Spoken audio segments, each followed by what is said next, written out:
ठळक घडामोडी पाहण्यासाठी सबस्क्राईब करा आपल्या UTV मराठी वृत्तवाहिनीला, बेल आयकॉन दाबा आणि पहा आमचे व्हिडिओ सर्वात आधी आपल्या मोबाईल स्क्रीनवर। गुरप्रीत पाठारे यांचा खुलासा, मालक असूनही आरोपी ठरवलं हे अन्यायकारक। उल्हासनगरमधील संपत्ती वादाने आता नवे वळण घेतले आहे। 2 दिवसांपूर्वी रामराज जयसवार यांनी गुरप्रीत पाठारे, मनीष आणि कपिल यांच्यासह एकूण 12 जणांविरोधात मध्यवर्ती पोलीस ठाण्यात तक्रार दाखल केली होती। या प्रकरणावर प्रतिक्रिया देताना गुरप्रीत पाठारे यांनी माध्यमांसमोर आपली बाजू मांडली। त्यांनी स्पष्टपणे सांगितले की मी आणि माझी बहीण या संपत्तीच्या मूळ मालक आहोत। मग आम्हालाच घुसखोरी प्रकरणी आरोपी का ठरवले गेले? गुरप्रीत यांनी याही गोष्टीचा उल्लेख केला की त्यांनी संबंधित दुकान रामराज जयसवार यांना भाड्याने दिले होते, त्यामुळे हा वाद सिव्हिल स्वरूपाचा आहे, गुन्हेगारी स्वरूपाचा नाही। पाठारे यांनी असा आरोप केला की त्यांना एक पूर्वनियोजित कारस्थान रचून या प्रकरणात गोवण्यात आले आहे। त्यांनी पुढे सांगितले की आम्ही न्यायासाठी कायदेशीर लढाई सुरू ठेवणार आहोत, जेणेकरून सत्य समोर येईल। काय म्हणाले ऐकूयात। मैं Gurpreet Pathare, owner of this property. मेरी मदर की ये प्रॉपर्टी जो मेरी है और मेरी बहन की है प्रीति गौतम, हम दोनों सीनियर सिटीज़न हैं। मेरी उम्र 60 साल है, मैं रिटायर्ड टीचर हूँ और मेरी जो बहन है वो एथराइटिस की पेशेंट है और BP की पेशेंट है, वो आ नहीं पाई हैं। इसलिए मैं आप लोगों से ये कहना चाहती हूँ कि रामराज जयसवार और रामयाद चौहान, इन दोनों को हमने भाड़े से ये जगह दी थी। लास्ट हमारा एग्रीमेंट इनके साथ 2019 में हुआ था, जो कि 5 महीनों के लिए हुआ था। उसके बाद हमें समझ में नहीं आ रहा था, इसलिए हमने इनसे कहा कि जो रेंट आप हमें दे रहे हो वो हमें समझ में नहीं आ रहा है, तो आप हमें रेंट बढ़ा के दीजिए। तो इन्होंने कहा कि हम आपको रेंट बढ़ा के नहीं दे सकते हैं। तो हमने इनसे दरख्वास्त की, हाथ जोड़कर विनती की कि आप हमारी जगह को खाली कर दीजिए। इन्होंने हमसे कहा हाँ मैडम ठीक है, हम आपकी जगह खाली कर देंगे। लेकिन इन्होंने मुझे उसके बाद 2 साल तक बेवकूफ़ बनाया, ना मुझे रेंट दिया है और ना ही जगह इन्होंने मेरी खाली की है। इन्होंने मुझे ये कहा कि हाँ हम जगह देख रहे हैं, 17,000 भाड़े पे हमें कोई एक गाला मिला है और उसका डिपॉजिट का बंदोबस्त नहीं है पैसे देने का, तो वो हम गांव जाएंगे, वहाँ से पैसा लेकर आएंगे और आपकी जगह खाली कर देंगे। तो मैंने कहा ठीक है, हमें कोई लड़ाई झगड़ा वैसे भी करना नहीं था इनके साथ, क्योंकि मुझे मेरी प्रॉपर्टी वापस मिल रही थी। लेकिन इन्होंने मेरी पीठ में खंजर भोंका है, झूठ बोला है, मुझे बहन बोलकर मेरे साथ बेईमानी की है। मेरी प्रॉपर्टी हड़पने के चक्कर में ये इनके अंदर ही पहले से था, जो मुझे पता नहीं चला। मेरे पे केस किया गया, वो भी मुझे नहीं पता चला कि ये मुझे झूठ बोलकर मेरे ऊपर केस कर रहे हैं। केस ये डाल चुके थे, लेकिन मेरी नॉलेज में ये बातें नहीं थी। जब मुझे पता चला तो मुझे एक्स पार्टी डिक्लेयर किया गया। लेकिन फिर भी जब हम अपीयर हुए कोर्ट में, तो कोर्ट का ये ऑर्डर हमें मिला, जो इनका स्टे था ये उड़ा दिया गया कोर्ट से।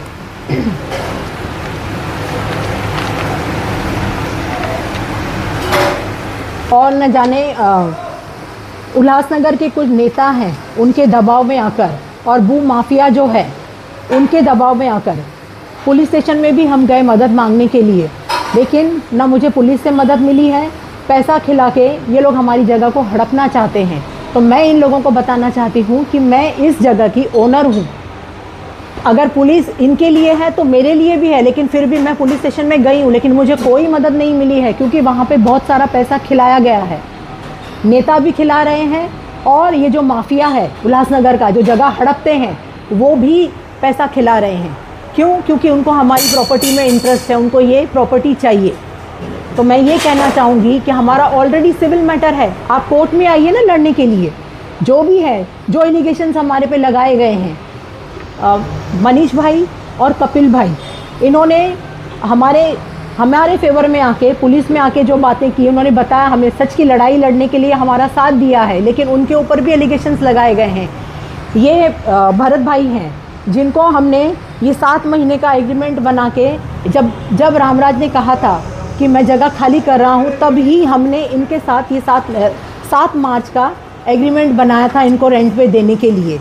इन्होंने जगह हमारी खाली की नहीं है। इनके ऊपर भी एलिगेशंस लगाए गए हैं, इनके तीनों भाइयों के ऊपर FIR की गई है। मेरी सिस्टर के ऊपर, मेरे जीजाजी के ऊपर FIR दर्ज की गई है। मनीष भाई और कपिल भाई, इनके ऊपर भी FIR दर्ज की गई है, जो कि गलत है। पहले सच को जानिए, सच क्या है। उसके बाद पुलिस भी इनके साथ मिलकर हमारे ऊपर ट्रेसपास का केस किया है। आप सच तो जानिए पहले कि सच है क्या, कौन झूठा है कौन सच्चा है उसको जानिए। मतलब और मैं इस प्रॉपर्टी से जो मुझे भाड़ा मिलता था, मैं सीनियर सिटीज़न हूँ, रिटायर्ड टीचर हूँ, इस पर निर्भर हूँ, वो मुझसे छीना जा रहा है। आज ये कुछ ही दिनों में इनको पता चल रहा है कि जब पैसा नहीं मिलता है तो घर चलाना कितना मुश्किल होता है। और मैं जो 2 साल से बर्दाश्त कर रही हूँ, मैंने क्या करना चाहिए, मैं कैसे अपना घर चला रही हूँ, कभी इन्होंने इस बात को सोचा? ये मेरी प्रॉपर्टी को हड़पना चाहते हैं, उन्होंने तमाशा बना के रखा है।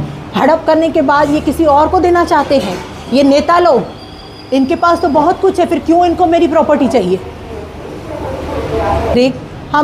हम पुलिस, आम नागरिक, आम जनता, नेता लोगों के पास, पुलिस के पास क्यों जाती है? ताकि पुलिस और नेता उनकी मदद करे। लेकिन मुझे तो बहुत अच्छा सहकार्य किया, बोला गया कि हाँ हम आपको सहकार्य करेंगे, लेकिन क्या सहकार्य किया गया? उनका साथ दिया गया जो चोर हैं। पहले आप इस बात का पता तो लगाइए कि चोर कौन है। हमें चोर ठहराया जा रहा है, मेरी जगह और मैंने ट्रेसपास किया है और फिर हम पे एलिगेशंस लगाइए। बिना सच जाने एलिगेशंस मत लगाइए।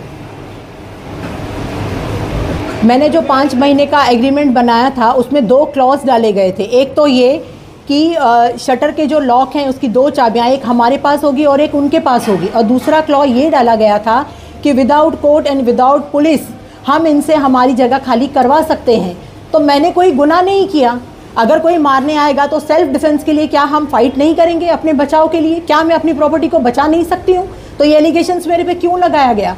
मैं ओनर होके मुझे बोला जा रहा है कि मैंने ट्रेसपास किया है, और जो चोर बनकर ऑलरेडी वहाँ घुसे हुए हैं उनके लिए कोई पूछता नहीं, उनको कोई कुछ बोलता ही नहीं है। नेता उनकी तरफ खड़े हैं, उनको सपोर्ट किया जा रहा है, पुलिस उनको सपोर्ट कर रही है। हमें किसी तरह का कोई सपोर्ट नहीं मिल रहा है।